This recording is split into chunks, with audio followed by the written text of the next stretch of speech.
How to clean out a PS3. You get your cable.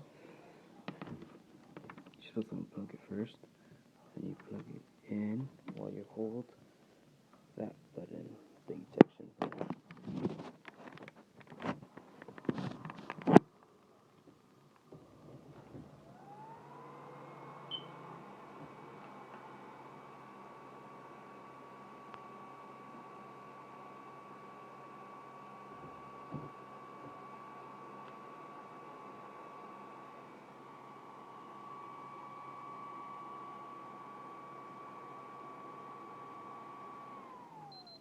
And when it's done, you pull out this, and you should be good to go.